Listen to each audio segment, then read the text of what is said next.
Hi guys, my name is Satyadeep and you're watching Motorbikes ETC, your friendly neighborhood where we discuss anything and everything relating to motorcycles. So it's April, it's getting hot. The snows and the passes are melting, the mountains are calling, and very soon we'll have the annual migration where thousands of riders from all over the country ride up into the Himalayas over the next 2 or 3 months. And before they do that, they'll all have a packing list. And all of them will have this one thing on their packing list. And I believe that more often than not, that one thing will be the wrong thing for them. And I'm talking about toolkits. We all ride modern motorcycles, right? And unless we're really unlucky and we've been sold a real dud, there are three or four things that go wrong with modern motorcycles. You get punctures, you have some issues that require chain maintenance, you have some nuts and bolts that come loose over the course of your ride, or you may have an electrical issue like a fuse. And let's be honest, you don't really face bigger problems on a bike, like I said, in most cases. That's also the reason why manufacturers these days give you a screwdriver with your motorcycle in most cases, because there isn't that much that can go wrong with a bike. And so I feel that we usually carry toolkits that are a bit of an overkill, uh, or in some cases we carry stuff that when we really need it, we're carrying the wrong thing. And I think that's what I wanted to discuss today. We'll get to what goes into a toolkit in a bit, but I wanted to start by discussing the factors that one should consider when they are creating their own toolkit. Are you, for instance, going on a supported trip? What I mean is that you have a backup vehicle with a mechanic, because in that case you really don't need to carry anything substantial. And on the other end of that spectrum, you could be a solo rider and you would have to do all the heavy lifting yourself. And in between those two extremes, you have 95% of the cases where three or four riding buddies go on a trip together. And in those cases, it makes absolutely no sense for each of them to be carrying the same size and weight of toolkit. They should share the load. And then, is your route going through towns and cities where help is easy, or is it going through a forest where you may not have so much help? Is your trip predominantly off-road trip where the chances of you dropping your bike are significantly more and the likelihood of damage to the bike is significantly more? That's also something that should have a bearing on the size and type of toolkit that you carry. Do you, for instance, have a bike that has tubeless tires? Or do you have tube tires? Because if you have tubeless tires, you'll just need to carry a basic puncture plug kit and maybe an inflator. But if you have tube tires, then you need to figure out a way of opening the axle, taking out the tube, carrying tire irons. That's another process. And of course, if you're riding a really fancy, big motorcycle, uh, if something goes wrong with that, then the chances of you being able to do anything with your toolkit are absolutely zero, because in all likelihood it's some issue with the onboard computer, which only can get rectified if you plug in the bike into their system in the service center. So basically you need to order a tempo and send your bike back to Chandigarh. So that's the issue. So now that we've got that out of the way, let's look at some toolkits, okay? And I have over the years wasted a lot of money on toolkits. So I have a pretty decent sizable collection at home, which is an evidence to all my mistakes. Uh, Great toolkits, but they have no place on a bike trip. They are just too big, too heavy, and while they may have everything that you need, uh, keep them at home for work that you do in your parking lot, etc. Please do not carry them on your bike. The next option is something like this. This is a Kriega tool roll. I believe Viaterra and Rhinox also make something similar now. I have carried this on trips quite often. It's still, my opinion, um a bit too bulky. I would say that if you are going on a supported trip with a backup vehicle which is carrying your luggage, then put this in that, right? But otherwise, in your backpack or in your luggage, it's still too heavy. It's about 5-7 kilos, and that's just unnecessary weight. The sweet spot, so let me put this aside. The sweet spot is something like this. This is a Triumph toolkit. It's the toolkit that's on my, but not on my, under my Triumph 900, Tiger 900 seat. I've customized this and it works for my bike, right? I'm sure I could do with more tools, but if I look at the stuff that I've actually used on trips over the last 2.5 years, it's only in this bag. I've never used anything outside of this on a trip. I have, but in those cases, there's been a mechanic who's doing that and he's got his own tools. But on my own, if I've stopped somewhere to fix something, it's been out of this bag.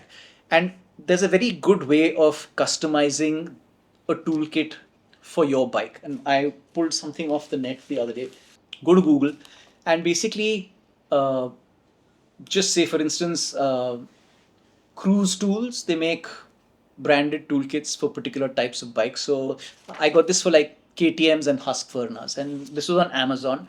I saw a Cruise Tools toolkit for KTM's and Husqvarna's, and you go into the details to see what all it has. It's got a lot of stuff, but there is only 2 or 3 things in here which are specific to that brand of bike, and that's what you have to be aware of. So if I'm riding a Triumph Tiger, I want those particular Allen keys or sort of or sockets or Torx keys which are specific to Triumphs. And in this case, for instance, for the KTM's and Husqvarna's, you have a 27 into 32 combo axle wrench for your tires. You have 8, 13, and 10 sockets. You have 3, 4, 5, 6 Allen keys, and you've got 20, 25, 30, 40, 45 Torx keys. And similarly, I've gone through the same process and figured out that these are, I don't know if you can see them, but these are the 3 Allen keys that I need on my bike. This also includes any uh, accessories that I may have put on the bike. Everything opens with this. I also have like a pressure gauge. I have this, which is actually quite useful. Again, something I bought on Amazon, which is basically this long telescopic magnet to like go into the depths of your bike and pull out a nut or bolt that you've dropped. And what it's got a screwdriver. It's got See, so I've pulled this out of a bigger box. These are the only ones I need. I have not taken everything. Over the last 2 years, I've realized that this I don't need more than this, and so these are the only uh, sockets and Allen sort of bits that I need. So this stays under my seat, right? Even then, there are times when I've been a bit lazy to reach out for this because it may so happen that I have a duffel bag strapped to my back seat. And to access this, which is in front of the front seat, I have to first take off the duffel bag, then I have to remove the rear seat, then I have to remove the front seat, and then find this. So I have been lazy and I haven't wanted to do that, and I've actually only reached out for this and tried to do it, solve something with this, which lies in my backpack, right? A basic multi tool which you will use many, many, many more times than the tools in your toolkit. Because that's the truth. I mean, most modern bikes don't give you that sort of trouble anymore. But the things that you will use, and we'll sort of cut to this, there are things apart from what's in these toolkits that you will use on every single trip. Maybe one of those things will come in handy, and this is what you should carry. And if you're in a group, this is where you should divide the load. And let's look at these things. More than any other tool that you will find in your toolkit, it's these things that you will use on every single trip. Number one, zip ties. You should carry them in every size and every color because, as they say, if a zip tie can't fix the problem, nothing else can. So, zip ties, always. Close second, duct tape. You don't have to carry something like this because this takes a lot of space. For instance, uh, this is something that I have because I use it to adjust the front suspension on my Triumph Tiger, right? It's like a ratchet. And I've got a bit of duct tape strapped across this, so I don't have to carry something so big. I was on a trip 2 weeks ago in the Northeast, and basic tube, 2 meters, any hardware store to transfer bike fuel from one bike to the other. I remember I was on a trip and I was in Hanle, and there's three friends. All of us had Africa Twins at the time. They had the older models. I had the 1100 bigger fuel tank, and they were running around in Hanle looking for fuel. And I had uh, many extra liters still in my tank. But this is something that's just, it's a no-brainer. It takes no weight, no space. But when you really have a problem, this will come to your rescue. A lot of people buy these fuel cells today, but I feel that there are very few places in India today where you ride where you don't have fuel for such a long distance. Hanle may be one of them, but other than that, I mean, unless you're unlucky, you have fuel pretty much everywhere today. So that's the next thing. WD-40, again, you know what that does. Loctite, again, you know what that does. This is something which I started carrying. It's called a steel stick. This is basically like M Seal, but this is steel M Seal. It's steel putty. So if you drop your bike and crack your case, your engine casing, this could be your friend. This is some Feviquick, which is useful. I carry this. I've never used it, but it doesn't take up much space. It's just something to tow a bike with. I carry. I've never used this again. I saw this in some video and I thought it was a good idea to not get your hands dirty. And of course, this is something that gets used very often. And again, this is for my bike, which is a tubeless bike. Right, so this is a pretty basic tire puncture repair kit. In the last 9 years, I've had only two punctures.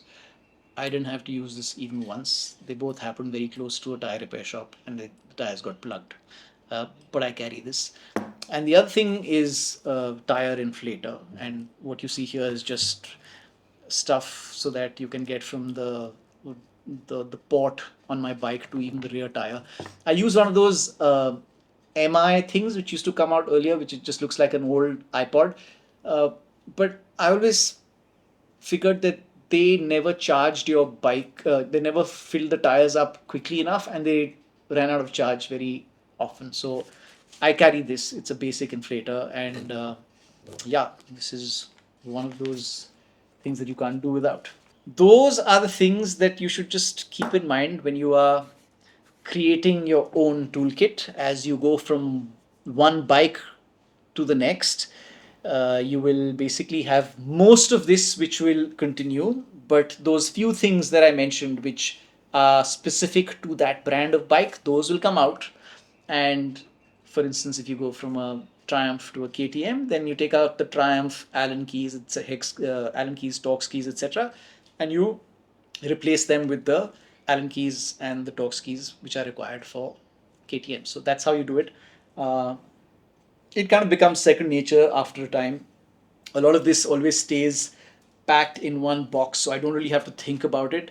I will, like I said, if I'm traveling with buddies, somebody will say, "Are you carrying the inflator?" I'll say, "Yeah," so I'll carry the inflator, and maybe spare tubes sometimes. If you have tube bikes, you should carry the larger size spare tube, which you can use in a smaller tire, not the other way around, and at least it'll get you to the nearest mechanic. So that sort of stuff is just, it's just a more clever way of doing it. It's just uh, making sure that you're not carrying too much stuff. And yeah, happy riding, safe riding.